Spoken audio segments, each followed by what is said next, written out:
Freedom Pioneers of Africa.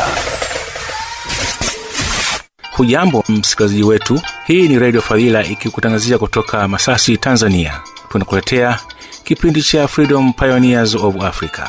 Kukuletea hayo utakuwa na mimi mtangazaji wako Edwin Mpokasye. Matangazo yetu haya yatakujia kwa lugha mbili, ya Kiingereza na Kiswahili. Freedom Pioneers of Africa. Na wiki hii tunakuleteeni episodi ya 9 ikimzungumzia Bwana Richard Arua, mwanzilishi wa kampuni ya CIST Biofuel nchini Kenya.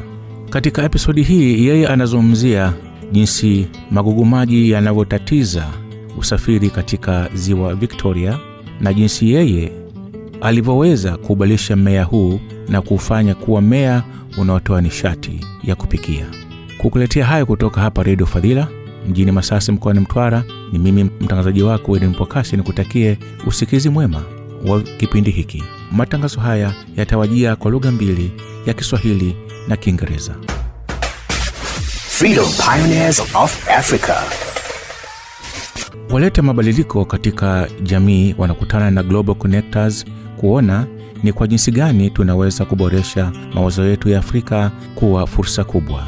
Na wiki hii tutamsikia mbunifu halisi wa Afrika ambaye ameanzisha kampuni inayotoa nishati kwa jamii za Wakenya kwa kutumia magugu maji katika ziwa Victoria.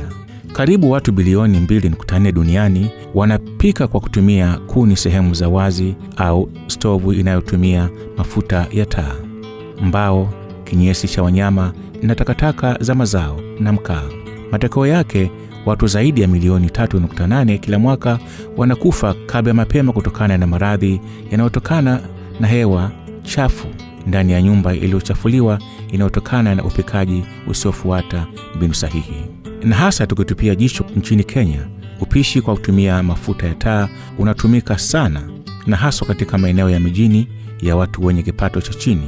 1.7% za wanakaya nchini Kenya na ni 14% ya watu wanapika kwa kutumia mafuta ya taa.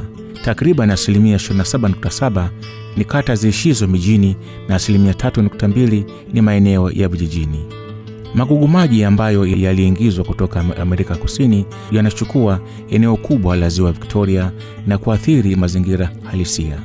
Magugu maji ni mmea wenye asili ya Amerika ya Kusini na umeenea ulimwenguni kote, ambapo unaziba njia za majini na kufanya vigumu kwa boti kusafirisha abiria au kuwabeba wavuvi ziwa Victoria. Japo mmea huu unatishia nchi nyingi, shirika la Organization Center for Innovations in Science and Technology in Africa o CIST Africa inayoongozwa na Richard Arua inafanya kazi kubwa ya kuufanya mmea huu kwa nishati ya kupikia. Sikiliza habari hii. Despite all these difficulties, Richard Arua strive hard to make this plant to turn into energy. I interacted with the weeds a lot of time when I was growing up along the lake. I interacted with water hyacinth a lot when I was a student because I would accompany my lecturer to collect samples in the lake, and we'll move along the beaches and interact with the people. So I had a lot of knowledge, background knowledge on the effect of water hyacinth in the lake. But now my field of biochemistry really made me to think just beyond the handcraft level to more practical products that can be used in the local community affected by water hyacinth. My name is Richard Arua of Kisumu, Kenya.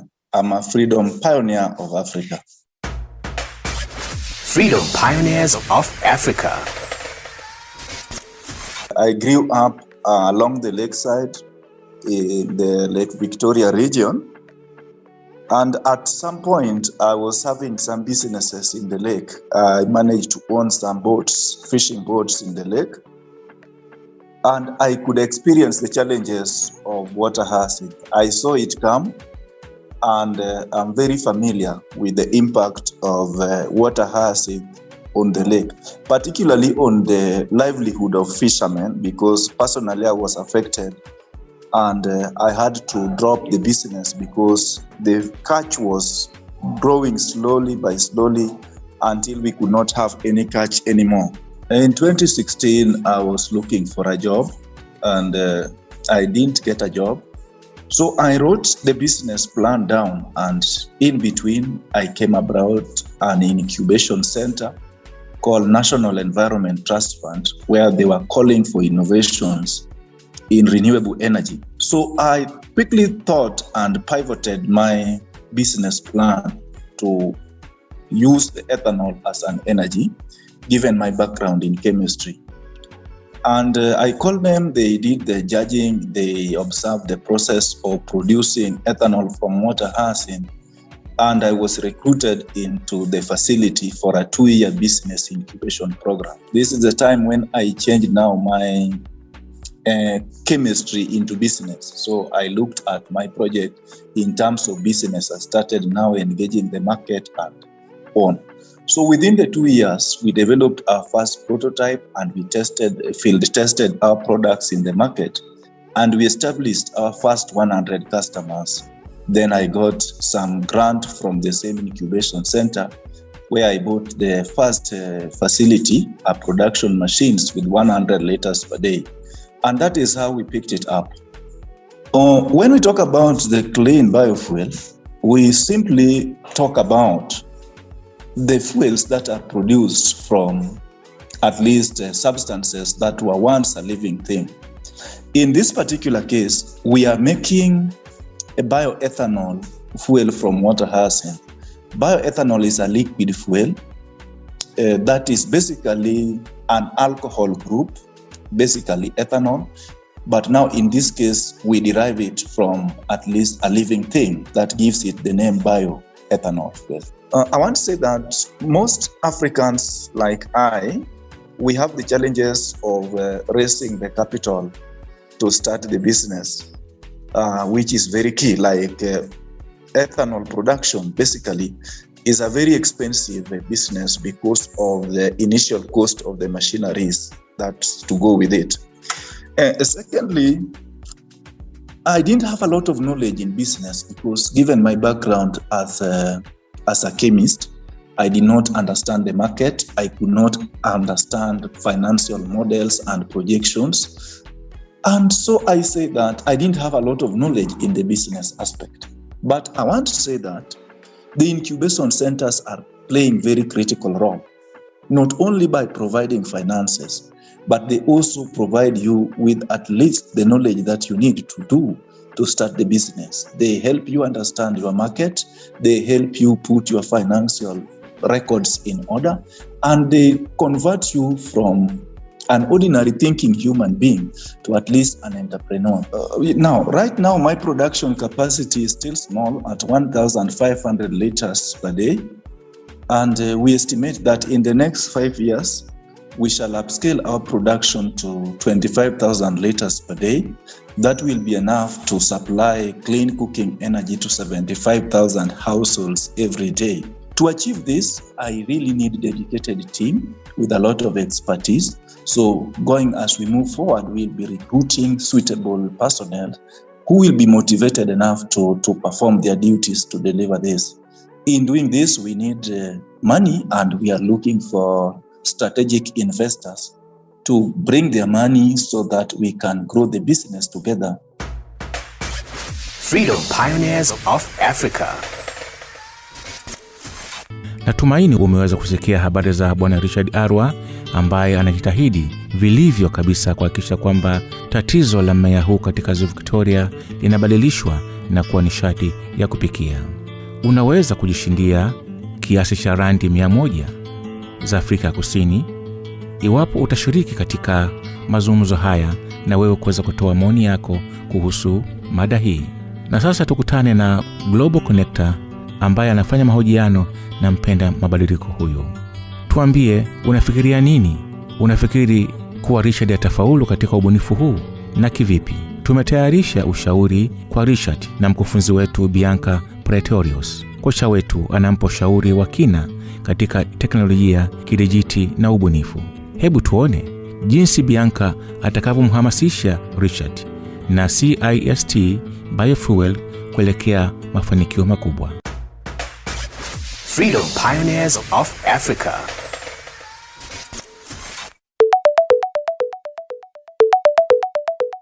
Richard, hello. Hi, Richard. This is Bianca Pretorius. I'm calling from Berlin, Germany. I'm a startup pitch coach, and I came across your business.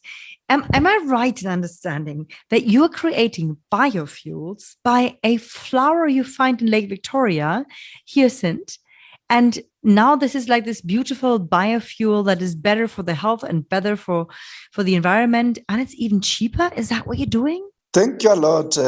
We believe you are right. It's true. We are working on a business which converts water hyacinth into bioethanol cooking fuel. How do people react to it when you tell them that you found this new biofuel, this new natural source of biofuel? Yes, it was received well and positively by the local community and even the national government.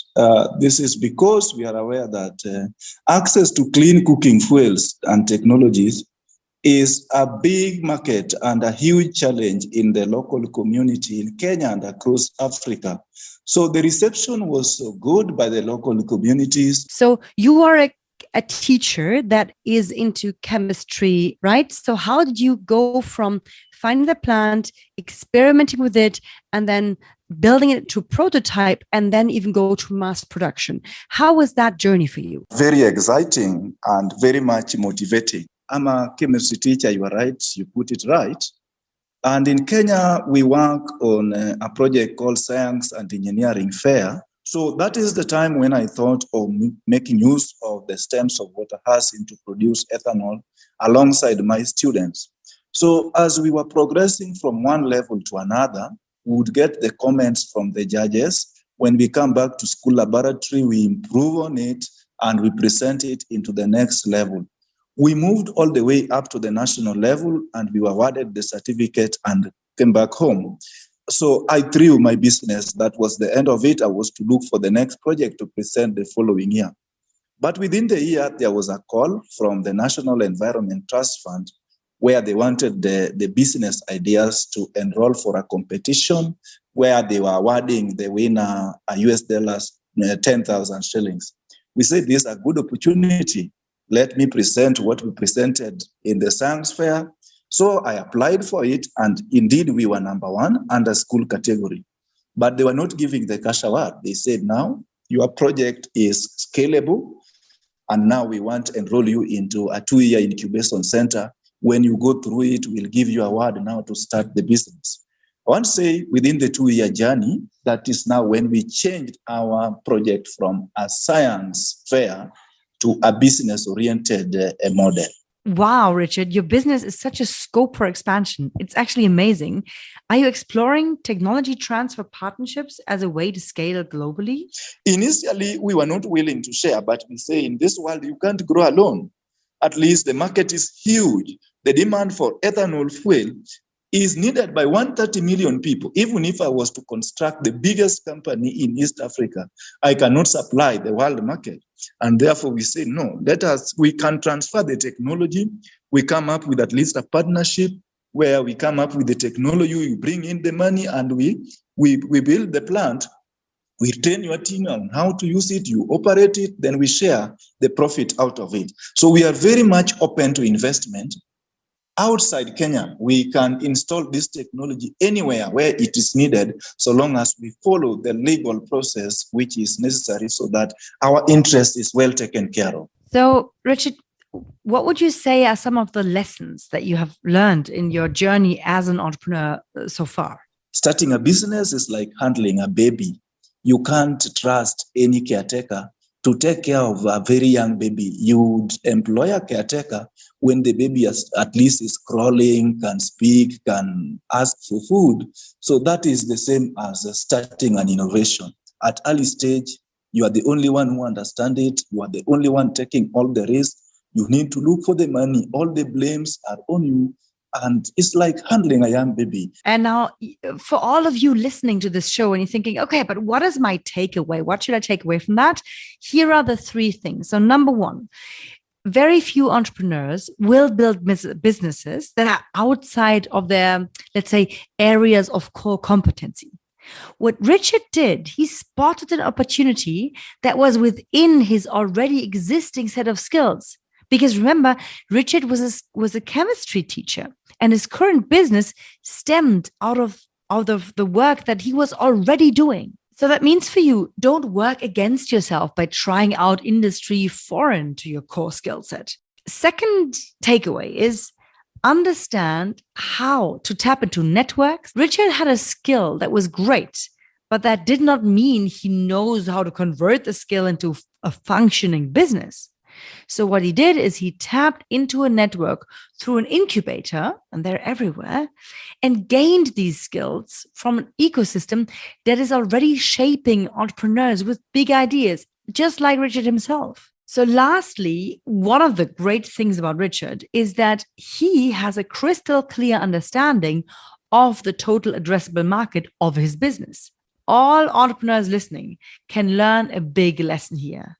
Know everything about your market, pick a small corner and dominate that one first. Richard, thank you so much for talking to us. This was amazing. I wish this is going to grow fast and globally. Thank you for talking to us and have a good day. Freedom Pioneers of Africa. Tunamshukuru mbunifu wetu na Global Connectors kwa kutuletea mahojiano hayo. Tunapenda kukualika ushiriki kwa njia ya simu katika majadiliano haya ili uweze kujinyakulia kiasi cha randi 100 za Afrika Kusini kwa ushiriki wako. Na tunakaribisha majadiliano yenu. Unafikiria nini kuhusu ubunifu wa Richard? Unaweza kuamini bidhaa nyingine kuliko hiyo unayotumia kama ni nafuu? Kuna rasilimali yoyote ile katika jamii yako ambayo haitumiki ambayo inaweza kuwa biashara? Una mifano yoyote ya watu katika jamii yako ambao wana mawazo ya kiubunifu au ujasiria mali? Una mawazo yepi ambayo unafikiri yanaweza kusaidia kuhusu nishati katika jamii yako? Na kuna pengo lipi la ubunifu katika jamii yako? Kama tulivyosema, unaweza kushiriki kwa kutuma voice notes ambapo zawadi za randi 750 zitatolewa kila wiki. Basi kwa kujiunga katika majadiliano, unaweza kutumia ujumbe wako kwa namba ile ya 0622562231. Unaweza ukatumia ule ujumbe wako 0622562231. Vile vile unaweza kutumia voice note, na katika shindano hilo unaweza kujipatia randi za Afrika Kusini 750 kila wiki ukituma voice note kwa WhatsApp 27729174356. Nitarudia 27729174356. Basi kwa wale mliojiunga nasi katika majadiliano haya, sisi kutoka Radio Fadhila hatuna la ziada, tukitumai kwamba mtaweza kuchangamkia fursa za kutuma voice note na kuweza kujishindia zawadi nono kama tulivyoeleza hapo mwanzo. Basi tukutane tena wiki ijayo. Ni mimi mtangazaji wako Mpokasye, nikutakie tu usikizi mwema. If you're a budding entrepreneur interested in innovation within the African context, or just curious about digital developments on the continent, then maybe you should join the conversation with Freedom Pioneers of Africa. Catch weekly radio broadcasts where local community changemakers meet with global connectors to see how we can shift Africa's big thoughts into great opportunities. Tune in weekly from the beginning of May to the end of July 2022 and learn to innovate, improve, and implement change in your community whilst becoming a freedom pioneer of Africa. This initiative is proudly brought to you by the Friedrich Naumann Foundation for Freedom in Africa.